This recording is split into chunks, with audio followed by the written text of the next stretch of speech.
Hey, what's good? So, a lot of the Britball community will probably know about me in some form or know about BlueMilk TV, probably, more so than my actual name. And I created BlueMilk TV as a way of coping with an injury that I sustained in pre-season. It's my first time in about 20 years of not being able to play sport, so I still wanted to be about the team and just create videos using my expertise. And so BlueMilk TV was formed and just off the back of a joke, and it's sort of gone strength to strength, really. So I've decided that at the start, when I got the injury, that I wanted to do a documentary about how this year's season goes for the Titans. And I've been lucky enough to have people help me out, the team be willing to let me in a media sense. And yeah, hopefully you guys enjoy it. Juice is, if you're not a part of Juice, it is the worst thing that I think you can come across in football. All the people who joined us, who were able to testify how annoying it was and how much it threw them off their game. And we celebrate everything. We work incredibly hard in the gym, in the playbook, watching film. We work incredibly hard. Why would we not enjoy it?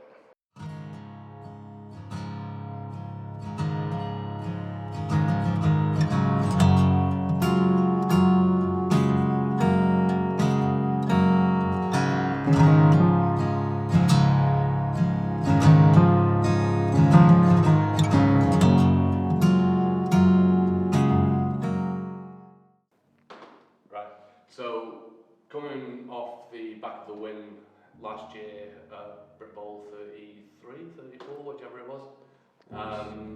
It was BritBall 34. Yeah. So, So coming off the win of BritBowl 34, we are now entering a new season, and obviously certain players have announced their retirement, and then come out of retirement. But coming into the pre-season and the work that we put in from January through till April, how do you think finally winning that championship impacted the club's attitude, and especially players, not so much coaches, but especially players' attitudes coming into the new season after just having just dominated the team that were known as the best team in Britball?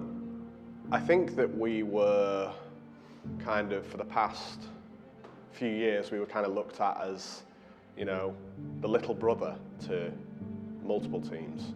So if you look at our 2018 and 2019, you know, we were Tamworth's little brother. They dominated us, and in 2018, and then in 2019 we managed to get a win against them, and we should have won that second game too, but it was a downpour, and we hadn't focused on me being able to throw in the rain at that point, which then after that game became a massive emphasis for Luke Carlton and Alex Challens and the offensive coaches. So we were kind of, even after that Tamworth win in 2019, and then at the end of the season we lost that game to Tamworth at home in the rain, we were still looked at as Tamworth's little brother, like it was a fluke that we beat them and stuff like that. And then, you know, COVID hit, and we had that kind of, that year where we played teams that were local to us, and, you know, everybody was unhappy about what we were doing, but fuck them, we were preparing for a Britball. We weren't preparing to, you know, be friendly to the Halton Spartans or, you know, Lancashire Wolverines. Like, in our mind, we were saying, right, we need to do everything we possibly can now to get ourselves ready for the Britball. And, you know, we got dominated by London in 2018 and 2019 in the playoffs, and we were little brothers still. And so I think coming into the 2022 season, you know, we were still potentially, oh, will they actually be able to beat Tamworth? There's video clips of you know, people who comment on BritBowl who said that there's no way that we would overtake Tamworth in 2022. Play that clip now. 6. That's terrifying. But do next year do the Titans overtake the Phoenix as the team in the North? No. No? You still think Phoenix all the way? Yeah. Fair enough. Yeah. That was just... Oh, I've got it saved. It's in my bulletin board folder. Of course. Yeah. And so, you know, we were still the little brother of Tamworth in everybody's eyes until we finally did it. You know, we beat them. And then they fucking came and beat us at their place in 2022. And so it was still, was it a fluke, blah, blah, blah. And then we managed to actually do it. We managed to go and win the BritBowl. As you mentioned, the Warriors will look for pride, but the whistle will beat them as Brian Yates holds the ball aloft to signal the Manchester Titans, BritBowl 34, national champions for the first time in their history. And we dominated the team in the final. And I think that for lots of people on the team, whether they're players, whether they're coaches, I think they, you know, kind of realized at that point, oh shit, we're onto something here. You know, I know for a fact that there's numerous people who are on the Manchester Titans or were on the Manchester Titans last year who, after we won the final, they thought, holy shit, we actually did it. Like, we would have been pleased getting there and picking up the silver trophies and saying, oh, well, we took one step further. We actually beat a team in the playoffs and made the final, you know. And I think that the realization that we were at the top, we were the pinnacle now, woke a lot of people up in the off-season. So again, I think it was a little bit of trial and error in games like the Scunthorpe game, games like the Nottingham game, where it's a free practice where we can try different things, we can try different setups. When it gets into the season, I think we're very fortunate in that we have a tried and tested model which seems to work quite well. The defense under George is phenomenal, and I don't think I ever had any concerns about the defense because they kicked our ass every practice. I was more concerned about the offense and trying to get a little bit of momentum going, but specifically in the first game against Edinburgh, I know we struggled, but our defense was lights out. Like, one of the most terrifying performances I've seen from them, and there's been lots of them.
money keeps falling, I need a room, I ain't sweep. Straight off the humble, I don't tweet. Family around me don't say a peep. Got what you need, so what you need. I'm in the earth, plant my seeds, and I ain't watch them grow till I say my piece.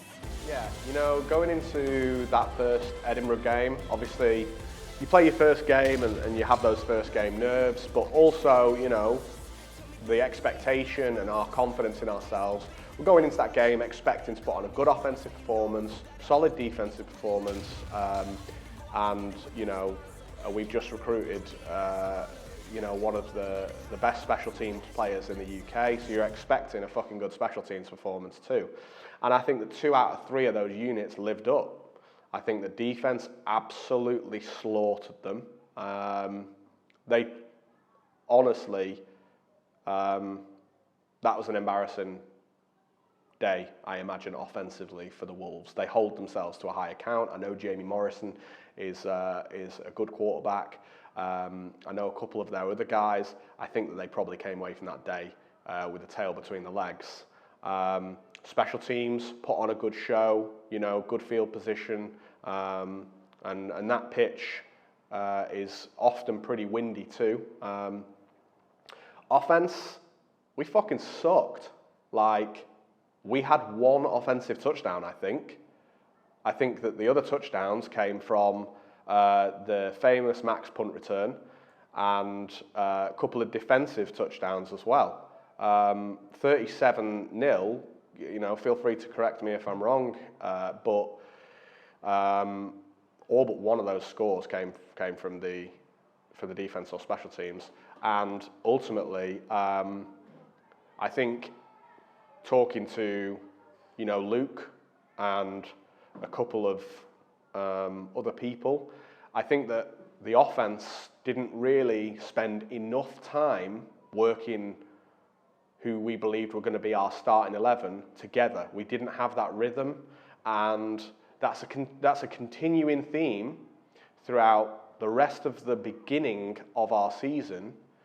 Was we just didn't quite have that rhythm yet. And so people might look at those scores from the early days of our season this year, and they might think, oh, Manchester aren't scoring as much as they used to. Their offense must have regressed. And it hadn't regressed. We had the same players, if not better. We had guys who were just as focused. We had, you know, the same, if not better scheme. We just weren't quite there yet. I think the beauty of coaching for the Manchester Titans is that the players don't need a huge amount of getting ready. They do that themselves. We've got a team full of leaders, got a team full of captains, a team full of studs. They understand what it takes to win. So as a coach, it's a real nice thing for us. You know, the planning is very schematic. We're going into detail in terms of what we're expecting to see. We have plans, we have answers.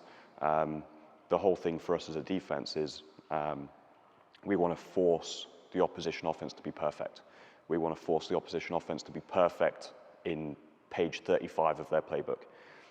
And you know, if we end up losing, we end up conceding to something that we haven't seen, great.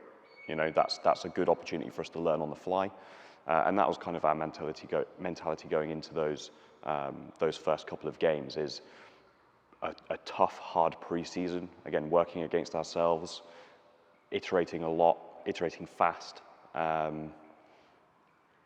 You kind of get a sense of where we stand. We got to a point where we'd won a couple of good practices against our offense, and that always feels nice because, you know, when you can beat the best offense in the country,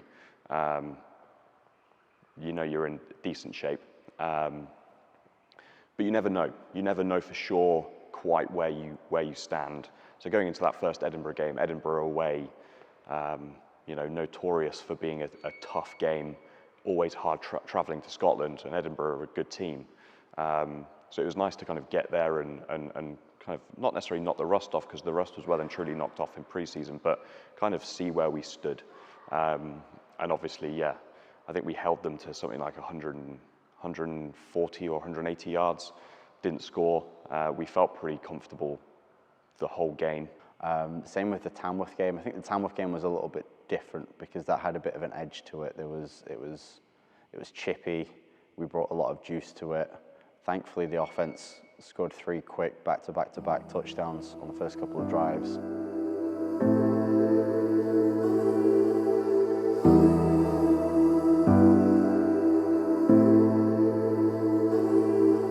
So night falls, the darkness begins,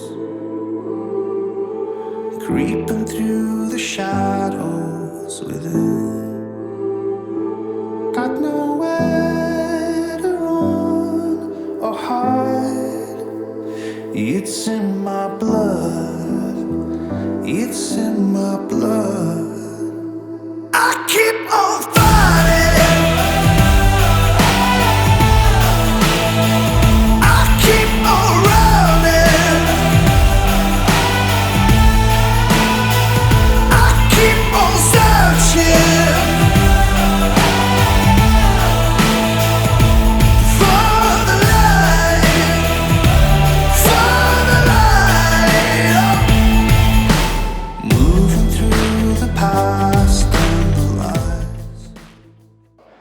And that kind of eased any nerves or eased any concerns that we would have had with the chemistry. I think pre-season was just a lot of, what's the worst that can happen? Let's try this, let's see if this works. Let's see if we can find something new that can potentially help us further on down the season. But when it got to the season, it was right, this works, this works, this works. If it ain't broke, don't fix it. I keep on fighting. I keep on running.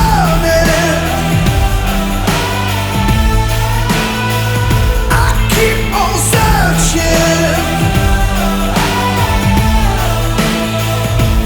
for the light, for the light. I'm not lost, I've seen the light, I've seen the light. I'm not lost, I've seen the light, I've seen the light. I'm not lost, I've seen the light, I've seen the light. Oh,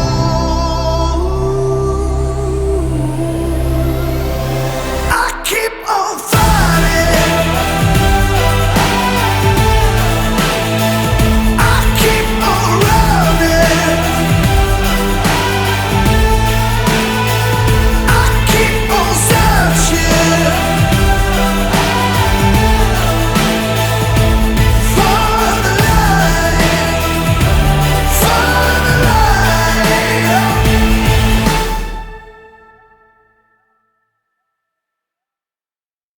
Juice is one of my favourite things that we do, and we can clearly see the impact that it has. And I think so. When we played against Scunthorpe in pre-season, I think there was definitely a little bit of a hangover effect in that we weren't really bringing the juice. And then I think it was the Monday after we had like a mandatory meeting where we just went through and said, "This is juice. This is what we're expected to do. This is why we do it." And one of the things that really stood out for me in that was all the people who joined us, who were able to testify how annoying it was and how much it threw them off their game. And I mean, we can see it through multiple points in the season where we're seeing people who are usually quite calm, quite relaxed, do their own process, become like a volcano and just completely erupt and lose their cool and they lose their focus on the game. And it's something we do in practice. Our practices aren't fun if you're losing in them. Like, you kind of need to bring your game, and we try and put people in environments that they've never been in before. No one practices with loud noises. No one practices with DK chirping at them. Hey, DK, it's all right, man. Naira Marley needs to get them legs going. DK, he's going to do it for That's my dog. Hey, Naira, are we going to the subs after or what? No one practices with Adam Bamba shaking his ass in the end zone. Like, no one's used to that environment, but for us, we're born in it. We do this all the time. I think juice is noise times energy.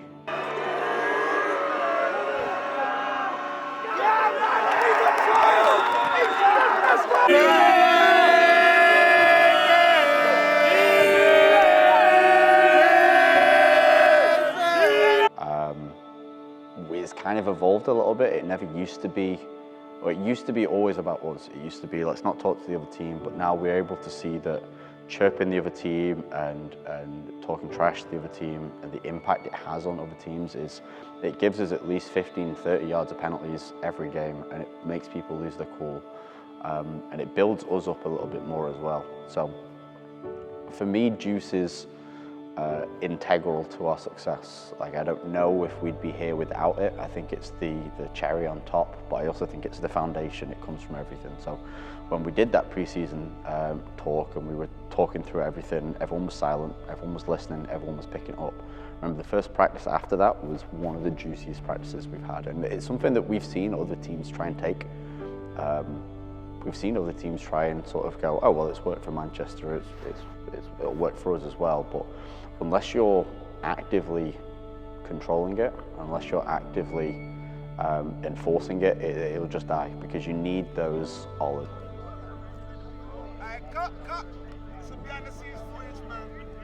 You need those DKs, you need those Jack Watsons. But this is what peak male performance looks like. Perfection, I was wrong. Peak male performance looks like. And then there's strong. You need Johnny Morehouse doing a gritty into the end zone from 50 yards away. You need Twiggy sprinting down the field and congratulating people. Like, you need those constant enforcers of it to remind you. The sideline as well, people making sure the sideline's getting loud. It's all about just creating an environment that you're not used to, but we are. And the impact it has is absolutely incredible. Maybe I mean, we'll talk about our offense, our defense, and our special teams, but our juice is almost just as important as all of them. I'm Jonathan Homer, head coach of the Manchester Titans adult contact football team. I've been with the Titans since 2005 as a player. As a coach, I was chairman/GM for 10 years. Stepped down from that to become the head coach of this team. I've been head coach of under 16 contact, under 19 contact, women's flag, and now here I am at adult contact. Culture anywhere, in anything, is absolutely essential. Any walk of life, anything you do, the culture is vital. And from our perspective, we try to own that culture. And then during the season, especially pre-season and training, we implement that culture. You know, for me, actually, I've got to, wait a sec, probably just down here. Complete sidetrack. Well, I find my books. Or maybe I don't, that's embarrassing. Sorry, I'm back. Hi, team culture. First of all, Pete Carroll's my favourite coach by an absolute country mile. And John Wooden, the basketball coach, these guys both have what they call their pyramids of success. If you read those books, it's in there. And then you've got Team of Teams, which is the military book. If you were to read those books, then you'd probably discover the entire Manchester Titans culture. So we have our own pyramid of success. From my perspective, then, as head coach, I am not the best American football coach in this country, not even close. And I'm not the best positional coach, I'm not the best coordinator, maybe not even in the top 10. It's not even close. What I think I am the best at is I'm the best head coach. Maybe Jason Scott. But I think because my job is to make sure that all the people underneath me who are the top football guys in the country are working in the system, and all the players are working in the system and the culture. So our pyramid of success lays that out. And what are our core 5-4 core principles that we talk about? And we talk about them all the time. Your accountability, your compete, things like this. We talk about, be the best when your best is needed, always compete. All these like mini philosophies, we talk about them all the time. Every single training session has combat. Our scrimmages, our games, the pre-season turnover drill we do, there's always winners, there's always losers, there's always compete. So the general formation we see from is 4-2, cover 3 when it's in 2x2. So the cornerbacks will be about 8 yards off. They can work in between, but you can tell that it's cover 3 because their hips and their eyes are going through the quarterback.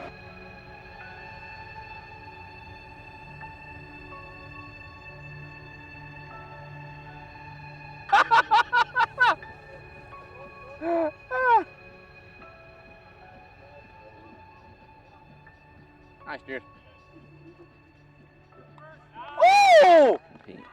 And the team of teams principle, we have 7 teams, we have 7 units, and each one elects a captain, and then we have an 8th, the coach captain, and I work with that leadership group, and the leadership group work with their teams. And so, we kind of create mini teams within the teams, but we make sure that there's such a clear, defined communication pathway from, you know, the individual unit groups, 8 if you include the special guys, all the way up through into the leadership group, into the coaching group, across kind of the whole team structure. I think those two principles, the pyramid of success and the team of teams, is what brings us together. And people buy into it because they can see that it works and it's not an afterthought. You know, we're always aggressive in our coaching calls, things like this. You know, we openly bring out, we actively encourage players come into the squad who are better. I mean, kicking situation is probably the best. Aaron did a fantastic job for 2 years, and then Alex Lankowski arrived. So now I've got the GB kicker and probably the second best kicker in the country in the squad. But the way our culture works is that while they're competing against each other, they're also working together. There's no animosity, everyone understands. So I joined Titans in the back end of 2016, and when I joined, the special teams focus was minimal, to say the least. I was obviously a designated specialist, designated by myself. I chose to take that position, and I proudly take that position at the time. I was a rookie. I'd never played a game before. I'd never played any kind of scrimmage or anything. And for the next 7 years, I was kind of that sole figure on the special teams, that consistent figure through all the change, through the Div 1 Championship, all the way through Prem, and then eventually obviously winning the BritBowl 34. Then we come into 2023, and obviously we had Alex Lankowski, notorious figure within the sport. I'd had encounters with him before he joined. Conversations here and there on social media, after games, during warm-ups, obviously having that kind of special teams connection during kind of warm-ups before games. We'd have a quick chit-chat, never more than that. So I didn't really know what to expect, didn't really know him that well. I just know of him. I knew how talented he was, obviously. You could tell that from having very minimal contact with him, how talented and committed to the game he was. I was never worried about the impact on the team. I knew obviously he was going to make the team better. I was more unsure about the impact it would have on me and how that whole dynamic of having 2 Prem starting kickers would work on the same team. And I think from day one, it was never discussed, but it was kind of implied that we were always a collaboration rather than a competition. There was never any hostility, there was never any negative conversations between each other, never any remarks or backstabbing or drama with us. From the very first session, it was, okay, how are we going to make this team better and make each other better, and what can we do to improve the special teams of the Titans against everyone else, rather than a hostile attitude of how am I going to beat this person in front of me.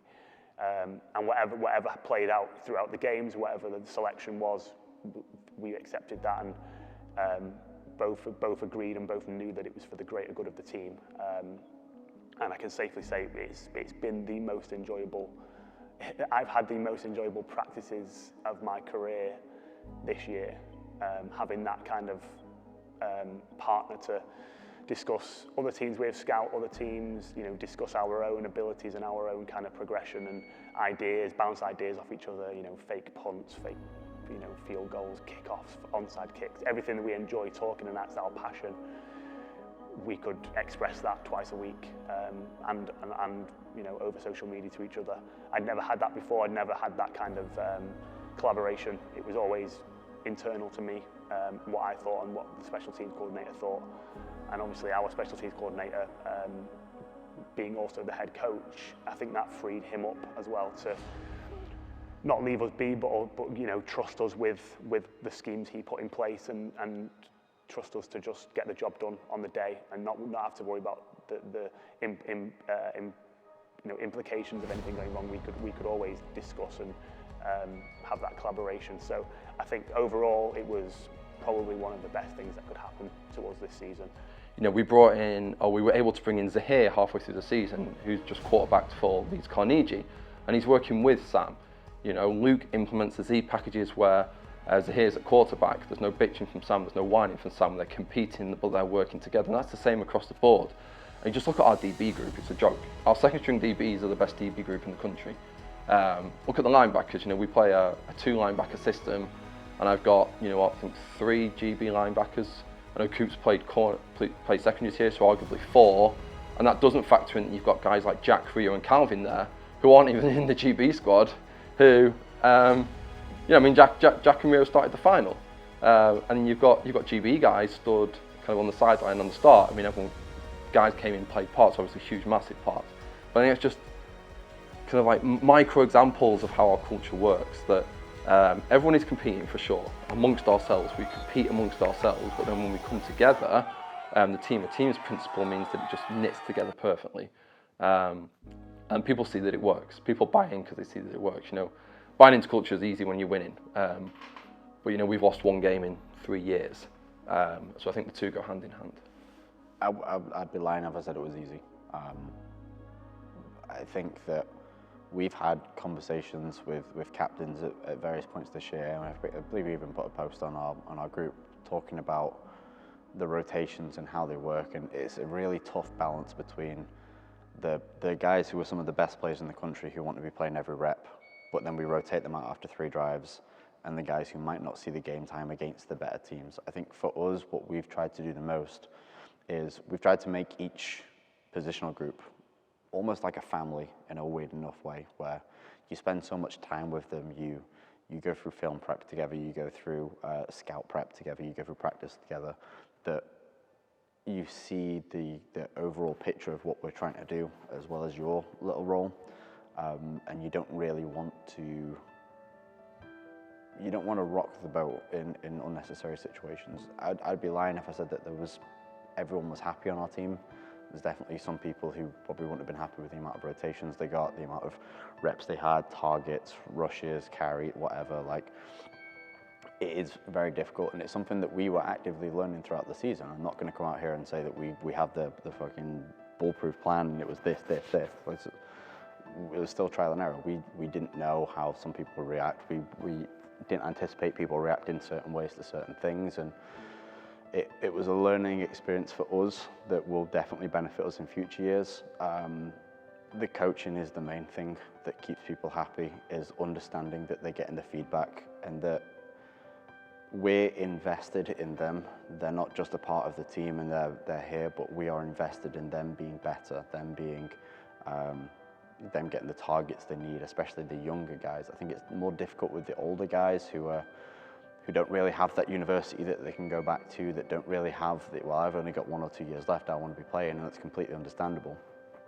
I think that it's difficult for us to manage more of those situations. The younger guys, their development, and we'll talk to them at the start of the season and say, look, we think you're a development guy. It might not happen this first year, but our plan is in 2-3 years' time, hopefully you'll be at a level where you'll be in the position that you want to be here. And during that time, you can go off and play university football again, or you can come here. And I think the biggest thing for us is being able to give them coaching that they won't get anywhere else. That's the biggest selling point that we have for those development guys. And I think we have a fantastic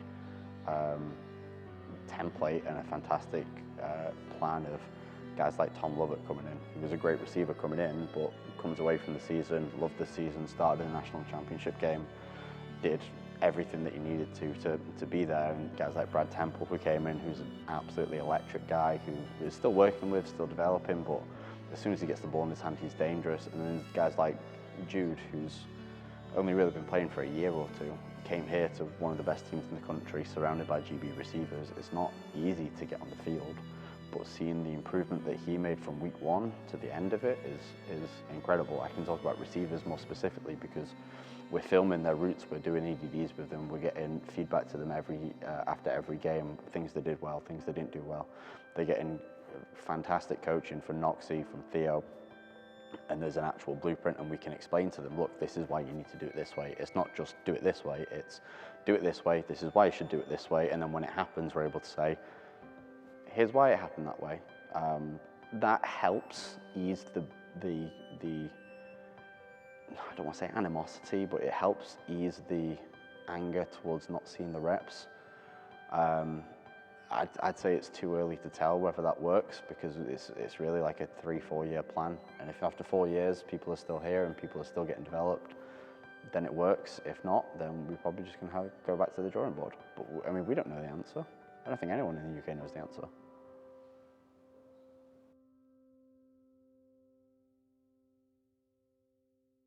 I think it was great adversity. One of the things that we knew going into the season was that we were going to have to create our own challenges. It's just a matter of fact, you know, that we'd seen it in the year previous where we were beating teams quite comfortably. What did you get from it? So we went into the season saying 0. 0 was our goal as a defense. No points conceded. Now, that was never our identity, it was just our target. And obviously we did pretty well in the first 3 or 4 games to live up to that target, but it was one of those things where it was creating such a high barrier for ourselves that it forced us to be accountable. It would have been very easy for us to go into the season without that kind of target and sleepwalk our way through the season. We probably wouldn't have won the national championship if we had that mentality. So we were going in to protect the 0. It was almost expected that that wasn't going to happen. I think within the coaching staff, we went in and we said, it would be great if we do it. That's the mentality that we have to have across the team. But ultimately, it's important for us to get players in, develop. And that's something that I'm really proud of as a team that we were able to do this year, where we played, I think, something like 6 games with 4 rotations. So we were playing every single person on the roster, and they were all getting 3-4 drives each. You know, we were smart with how we rotated. We were smart with how we kind of constructed the depth, so that we never had loads of inexperience on. We never had loads of experience on. It was kind of well crafted. But that to me was fantastic. If we were all about protecting the 0, would we have done that? No. We would have played our best and we'd have played them throughout. But we were about winning. We were about building a legacy. We were about building a dynasty, and that comes with developing our young guys. We need to get our young guys onto the field. We need to get them game experience. Ultimately, we need to put them in a testing environment. Now, you know, you look at Leicester, you look at Merseyside, and you say, you know, they didn't have a good season, but they still had quality players on the football field. Quality football players on the football field will beat you. That is going to happen if you don't execute. And ultimately, that's what happened a couple of times throughout the season, where we made a couple of mistakes, mental, physical, whatever it was. But it was great for us because it was an opportunity to say, look, this is why we teach this technique. This is why we ask you to do X, Y, Z. This is what happens when we don't execute. Against better teams, and this is what we saw against the Warriors, you make a small mistake, a good team's gonna punish you. A team like Leicester, a good athlete is gonna punish you if you make a mistake, if you switch off. And that for us was that was what the 0 was. It was creating adversity for ourselves, making ourselves protect something that we didn't necessarily have to, but it was something that really kind of built our energy throughout the year.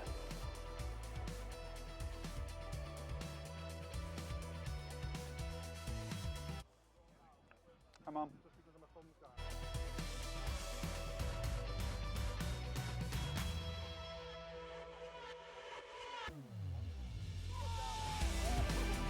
Got a little forward roll and everything.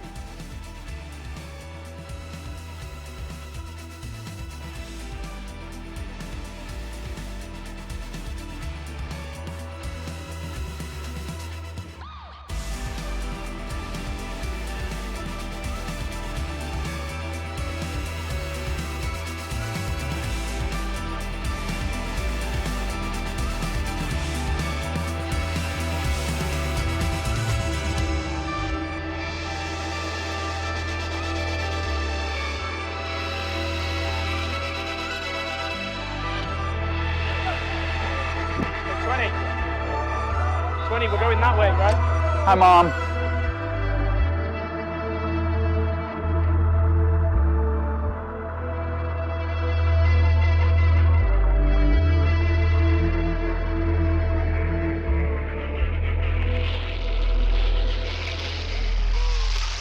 Yeah, so obviously we went 6-0 down.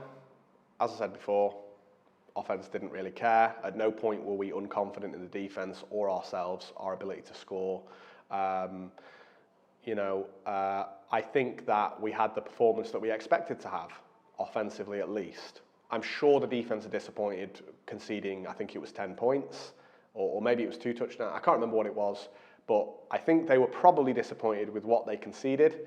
But ultimately, quite a few of those points I think came in garbage time, repping guys in, making sure that they get those game reps and are able to develop. And again, Tamworth are a good team. They are capable of scoring. They're capable of stopping teams from scoring, and they managed to score a few. I don't think that they're going to be lifting up any trophies about that. Don't think they're going to be that buzzing about it and say, oh, we were close that time.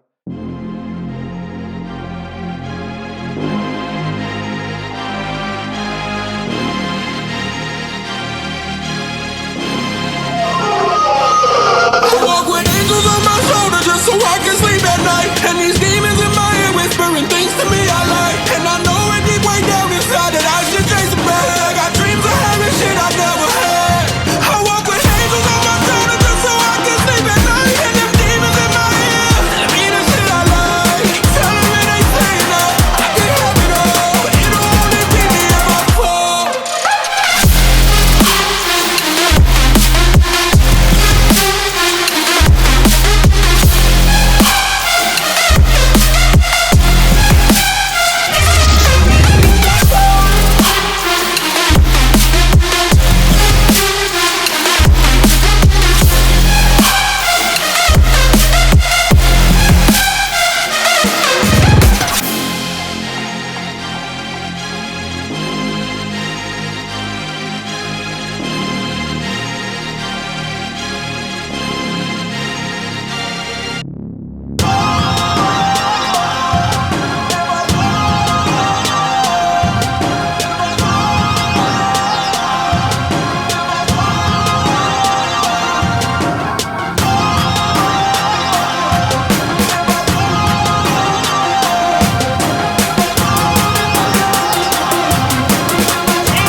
I think they'll just be focused on the fact that they lost and they want to not do that again.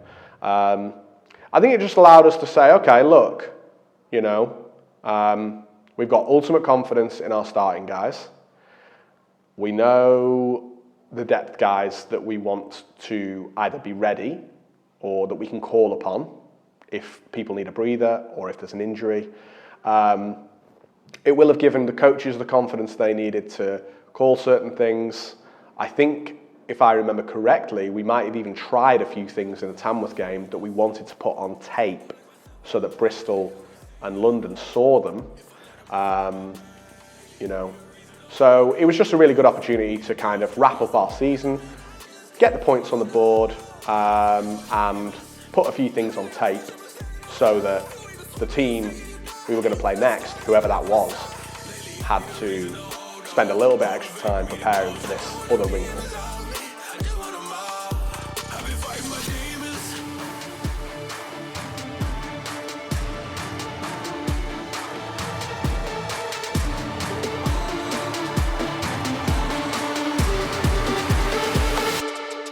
I've been fighting my demons.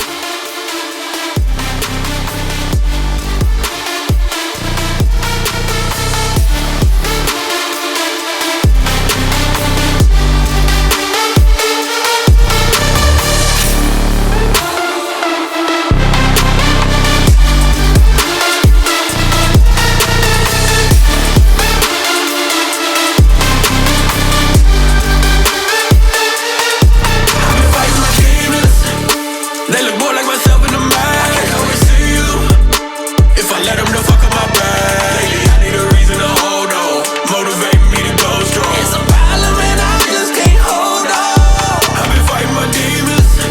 Lately the pressure been stacking up high. You either swim or you sink and you die, and you cannot start if you play from the side. Lately I need a reason to hold on, motivate me to go strong. I don't want them demons off me, I just want them all.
The hardest part about the playoff game was that we didn't know who we were playing until the last game of the season, and it was almost the last play of the season, which is when we found out. Like, we didn't know whether we'd be, like, for the most part, we didn't know if we were playing Blitz, we didn't know if we were playing Aztecs, didn't know if we were playing London, so we didn't know. I remember there must have been like 4 or 5 different chats, and everyone was giving me updates on the Bristol game against the Warriors, at the one at London. And it's like, oh, it could be these, it could be these. So we really didn't know. And for the most part, we weren't actively going around and trying to get film with people. I know teams like Bristol had our film from mid-season. Teams like Blitz had our film from mid-season. We didn't have any. Not that we were at a disadvantage, but we just didn't know, and we didn't want to commit too much time and energy into that. We had 3 weeks, which was very helpful from the final regular season game. First week, we just took a week off, recharged the batteries. We played the GB game against France, and then we had Tamworth the week after. So we told people, just have a week off, don't really need to do anything, just take your time and go. From that week, we went through everything, tagged up everything. Something we do more specifically is the playoffs is we have a Google sheet, which we just call the scout sheet. Every single player had a scout breakdown of them. We asked every individual positional group, so O-line would scout D-line, linebackers, running backs, QBs, and receivers would do the DBs. So we knew them almost as well as they knew themselves. We knew when they started games. We knew what number they were. We knew where they went beforehand. We knew what uni they were at. We knew how old they were. We knew their social media handles. We knew their strengths. We knew if we did this to them, this was how they'd react. So it made it really, really well. It felt like we were practicing against or we were playing against a defense that we'd played many times before, simply because of the effort that we all put in for that scout sheet.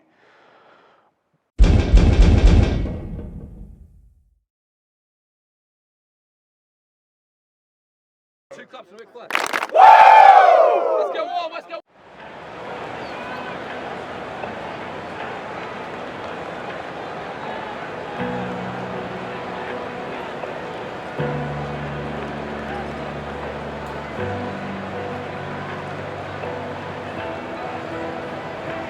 Take me down to the river where the peace won't run dry. Gather round at the river where my soul comes to life and I come alive.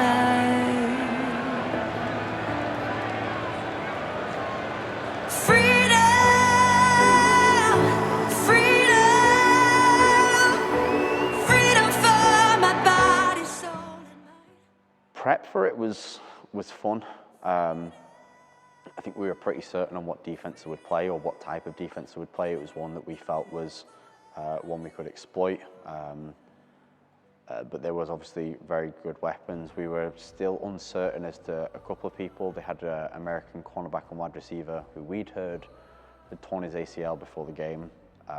Turns out, I think it was like a hyperextension of the knee or something, but he didn't end up playing. But we made game plans for if he was there and if he wasn't, and GB players who'd played like one game, but okay, well, it's the playoffs, so they're definitely going to be there. So it's a lot of, we're pretty certain of this, and a lot of this we think is going to be their best guess.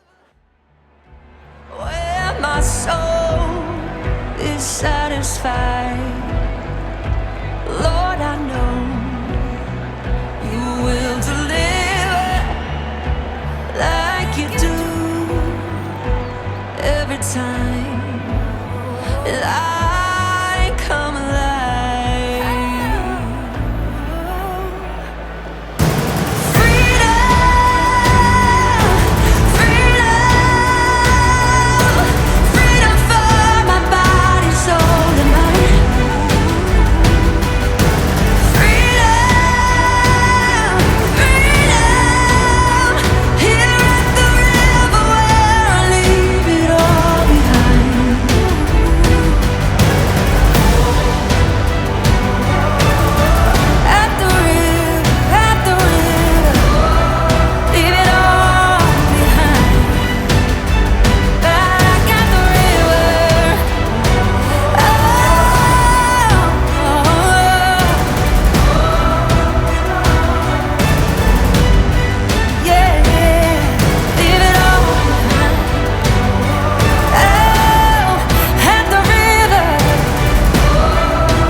Going into the game, with the prep that we had, supremely confident. Everyone knew what the game plan was, everyone was confident in it. We felt like the game plan worked to our strengths, but also worked against their weaknesses. And then I think when we got on the field, they came out in something a little bit different. Instead of having a 4-2 box, they moved one of the linebackers out of the box and played a 5-man box. Presumably, from their perspective, they thought it'd take us a little bit of time to get adjusted, but we didn't need it. We just ran the ball at the middle, and I'd have to give a shout out to Connor, our O-line coach, because the work that he put in that week with our offensive line is nothing more than, or nothing less than incredible. The amount of calls that they were having, the amount of practice prep that we had, the scout that we did, like they were one of the most dominant units I've seen in British American football for a long time. Like we were running the ball, Joe Nicholson was getting yards everywhere he went. And the adjustments that we made, the communication that they needed, like our scheme's not easy. It's a complex system, there's a lot of adjustments and a lot of checks that you need to make. It's not something that you can just walk in and pick up from day one. But if it was something that you could walk in and pick up from day one, it's not good enough. Like we created an offense that was meant to compete in Europe, not in Britball.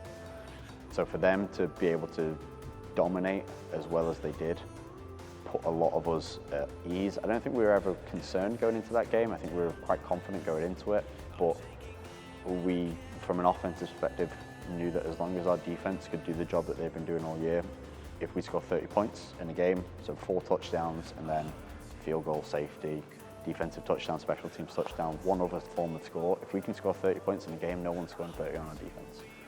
As soon as we could see that we were running the ball and we could move the ball consistently, we were fine, we were in the zone.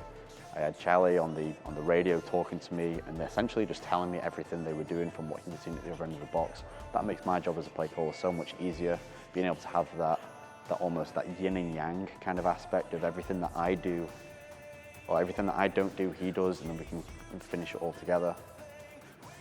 Yeah, it felt like we were on it more than we were in any other game that year. Everything clicked, everything was working. The reads, the processes, the runs, everything was just how it should be. And I'm really happy with the result of that game. I'm not usually happy with the result of games because we realistically should be scoring every drive, but that was a game we came away from where I was like, we played really good football today.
Manchester Titans! Hip hip! Hip hip! Hip hip!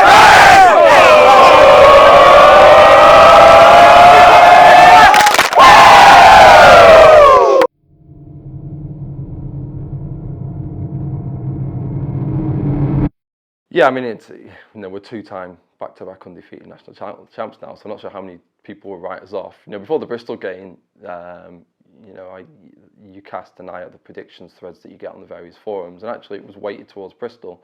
It was a little bit closer for the final. I think people maybe took a little bit more notice, but it was still pretty even, whereas, you know, I feel we should be favourites. So the preparation for London, again, really similar to the prep for Bristol, which was you have the extra practice in the middle of the week.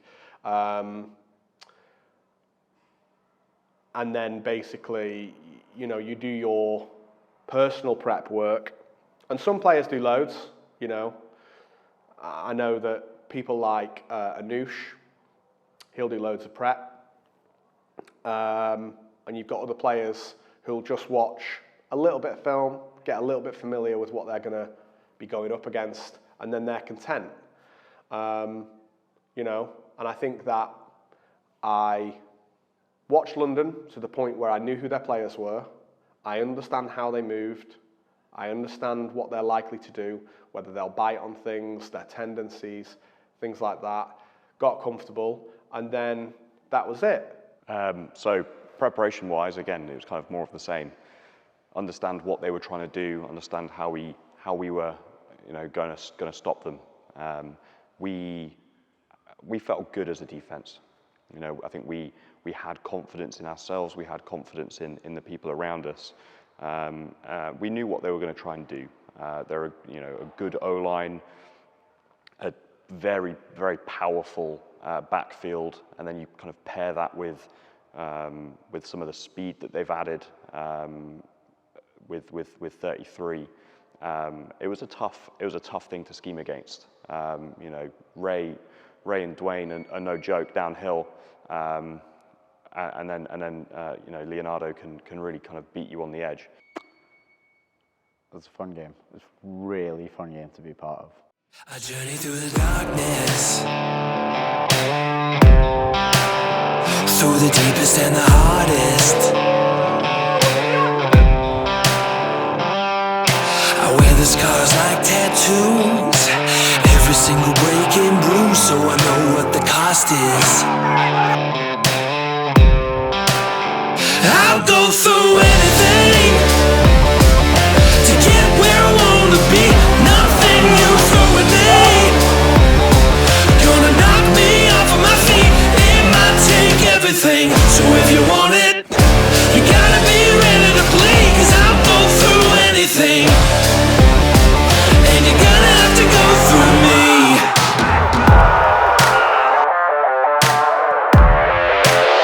You're walking it like you're Goliath, but do you really wanna try it? They tell me that you're 10 feet tall. They tell me you can never fall, but I don't really buy it. I'll go through anything to get where I wanna be.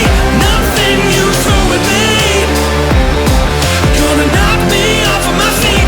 It might take everything, so if you want it, you gotta be ready to bleed. 'Cause I'll go through anything, and you're gonna have to go through me.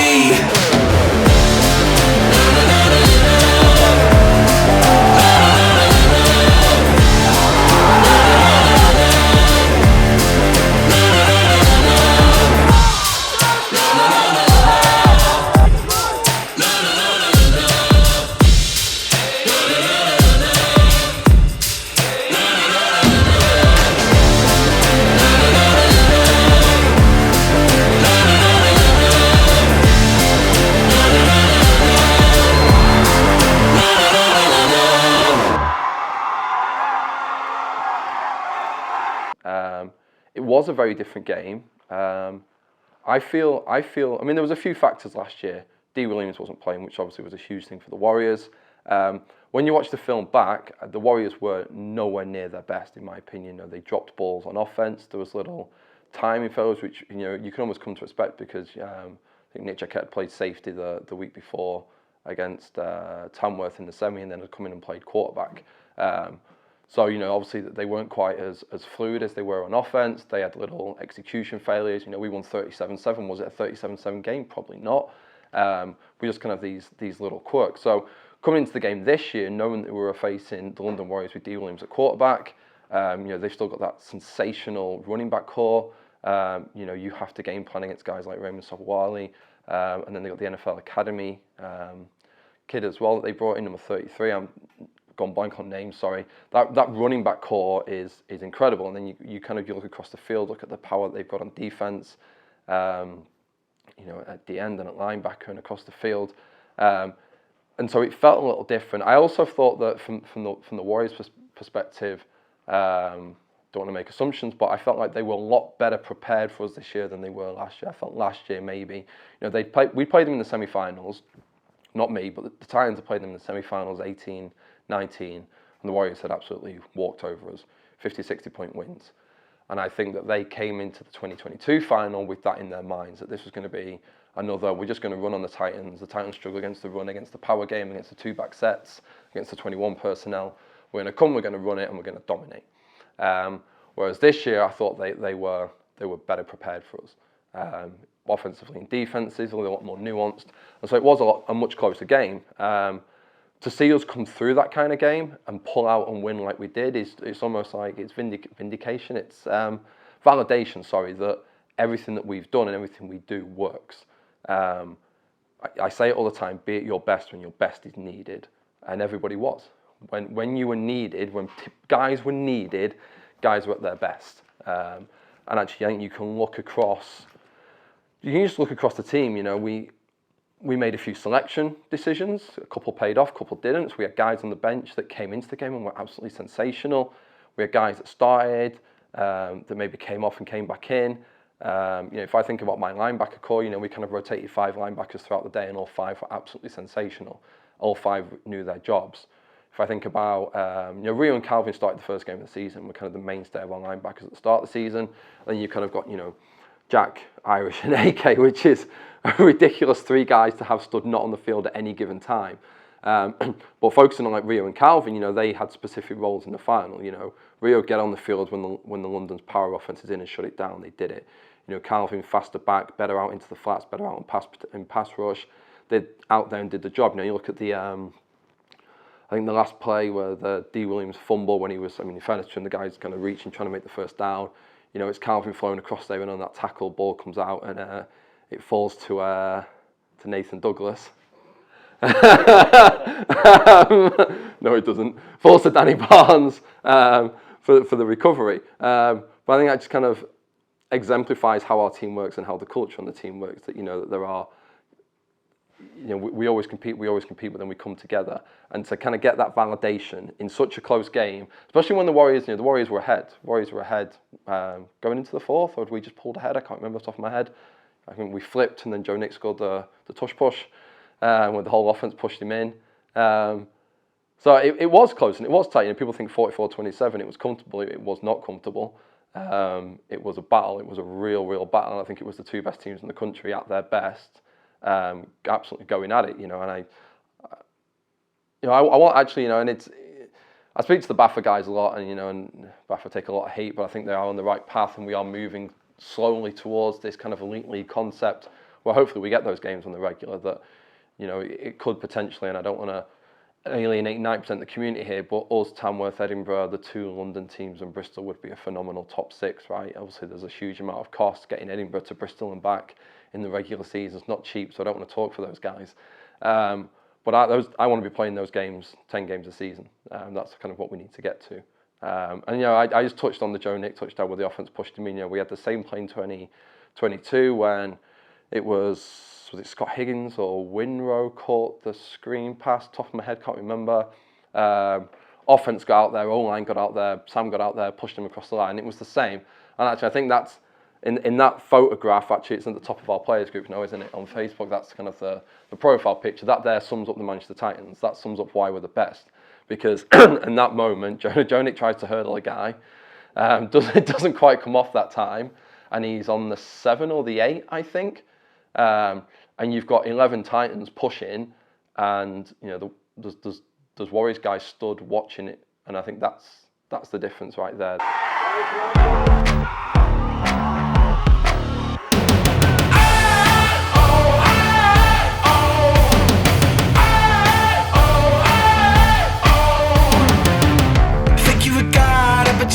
See if you bleed like one. You call the shots, but that's all you got. I'm gonna call your bluff, cause something happens when you fan the flames. I'm like an animal inside a cage, but I'm gonna break out this chain. You're gonna wish you never held me down. I feel the rush through my veins. Yeah, this adrenaline is kicked in now. There's a killer inside of me. Killer, killer, killer. There's a killer inside of me. Killer, killer, killer. Don't turn your back, you might end up in a world of fear. You can be brave, there's nothing to save. Is it crystal clear? Cause something happens when you fan the flames. I'm like an animal inside a cage, but I'm gonna break out this chain. You're gonna wish you never held me down. I feel the rush through my veins. Yeah, this adrenaline is kicked in now. There's a killer inside of me. Killer, killer, killer. There's a killer inside of me.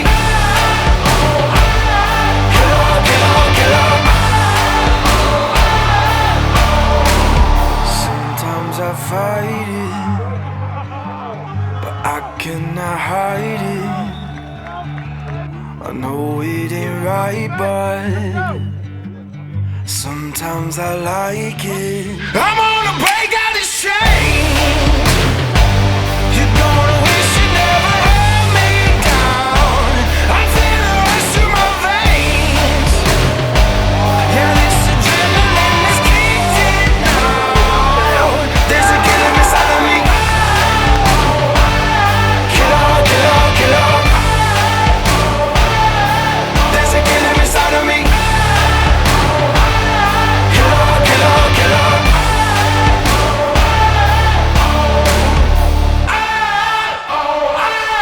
Killer, killer, killer.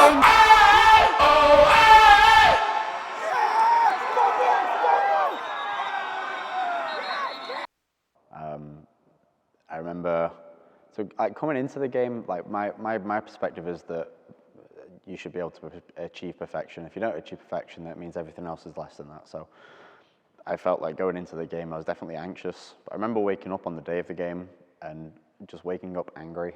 I can't really remember why I was angry, but being angry that I was anxious about the game and a little bit nervous about it, because at the end of the day, we'd gone into that game 11-0. I don't know if we were expected to win. I didn't listen to any of that, but you'd assume that with the result of last year and what we'd done this year, we were probably favourites, I would assume. So the pressure's on us to perform, and we've spoken so much all year about the show. You got to put on a show. You got to make something worth watching. You got to, like, no one wants to show up and watch a 9-7 game. Like, that's a boring game. Defense doesn't sell tickets. I'm sorry, it's the offense that sells tickets. People like points. So it's our job to put on a show. Going into the game, nervous, woke up angry. I was like, I'm not losing today. I'm doing everything I can. I'm just making sure that everything we do, and I just woke up and I was pissed off, and I wanted to take it out on them. Nothing personal against them. I love a lot of people on that team. I think the biggest difference was probably that we were probably favourites going into it, whereas last year there was a lot of unknown in that the last time we'd played the London Warriors before this was pre-COVID, and we got beat like 60-something 0, and it was not close. And we'd obviously improved since then, but in the back of people's minds, you're still thinking, we've played them before, they're the Warriors, blah, blah, blah, blah, blah. Which, from that point to this point, very different. There was a lot of confidence coming in. And I think the biggest thing for me is that there wasn't a fear. we'd already done it last year. There was significantly less respect shown to them, and it's not like it was like we don't respect them. It was we know who you are, but we're also us, and we're a little bit better than that. So the fear wasn't there. No one was really walking around. You didn't really have to have conversations like last year's, like, we're good, just do your job, just do your job. Everyone was coming in being like, yeah, we're good, we got this. Like, everyone was confident going into that game from what I could see. First quarter, we struggled a little bit to move it. We moved the ball quite well in the first drive. We got the big screen. We were just trying to figure it out and figure out what our game plan would be. We had game plan. They came out in something different, presumably because they respected our passing game quite well. After we were able to make the necessary adjustments on the O-line and say, right, they're doing this instead of doing this, and the running backs were feeling comfortable hitting the holes, we were able to hit the ground running. I remember they scored early, didn't faze us, like it happened before, like in the Bristol game and in the Tamworth game, so no one really got the heads down. Everyone was like, we're fine, we're good. Weirdly enough, that stadium, and it wasn't something that I was considering until the fourth quarter, but weirdly enough with that stadium, we'd played there 3 times that year. We'd played there with Titans against Tamworth in the first game of the season, second game of the season, second game of the season. Played away with GB against France, and then against the Warriors. We'd never scored a touchdown in the car park end zone. Every touchdown we'd scored had been in the marquee end zone. So when we played Tamworth the first game, we scored 3 in the first quarter, didn't score in the second, didn't score in the third, scored in the fourth. Against GB, didn't score a touchdown until overtime into the marquee. And against London in the final, didn't score in the first quarter, 3 in the second, none in the third, 3 in the fourth. I remember it clicked on me like the 4th time we scored a touchdown. I remember turning to someone, it might have been Bloomfield actually, and he'd be like, you know, we never scored in the other end zone. He was like, what? He was like, yeah, think back to all the games we've always done there. It kind of helped because the whole omen we had is that we'd won 2 games there already this year, and we were undefeated at Butts Park in theory. Again, the Tamworth game, the GB game, we were like, well, this is kind of like our home away from home at this point. That gave us confidence. Getting into the second quarter, we figured out the things we wanted to do. We liked the idea of staying in 3-by-1. It felt like we stretched their defense a little bit better, and it meant that they could cover essentially there's 3 parts of the field. You can cover the field, the box, and the boundary, and we just played keep away with their players, and that they could do one thing and we'd do something else. And it was kind of like a whack-a-mole or a game of cat and mouse that we were playing, and credit to Bloomfield, he was executing it perfectly. It felt like our receivers were blocking everything perfectly. Joe Nicholson had, 173 yards? I think we ended up with 199 rushing yards. I don't know anyone who's ever done that against London. Maybe Bristol did, but we were on it. We were locked in, and even when we went down and people's heads started getting a little bit, ooh, not certain, the right people were in the right place to pick us up and make sure that we got it through. And I felt like the thing that we did best is that whenever they struck, we responded. It was never like a long duration of, oh, we're down. It was, we're down, no, we're not, we're good. And whenever they were making moves, we made bigger moves. It felt like towards the end of the game, it's hard to put it into words, that feeling when you're in a national final and you're thinking about how long's left in the game, and you're not counting down because we made an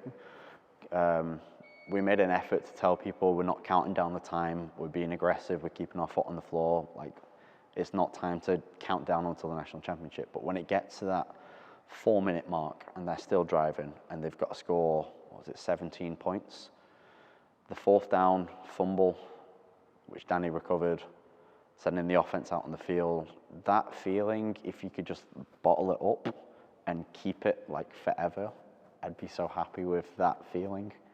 It's everything you work for. It's cold, windy, wet, horrific rain showers in Manchester. It's long trips up to EKP. It's the time you spent prepping for Bristol and London. Everything is coming, and you can finally hold it in your hands and go, this is why we do it. This is why we're here, and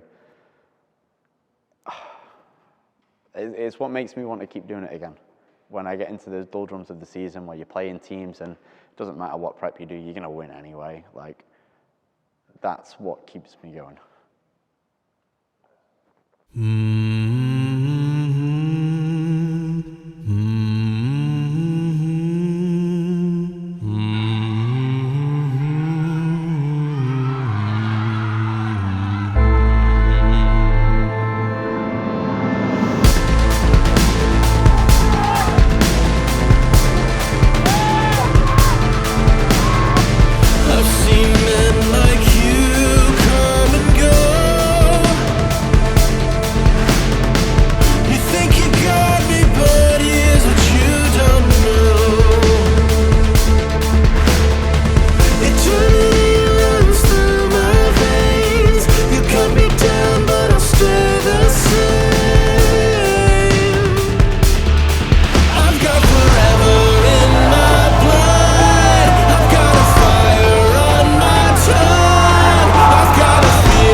on, Rio.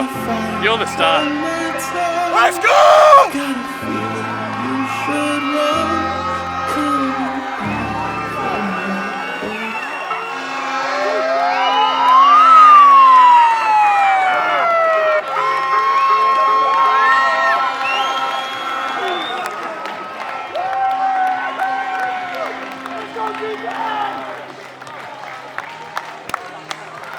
We put on, you know, the most points the London Warriors have ever conceded domestically, and you know, they won't be happy hearing that.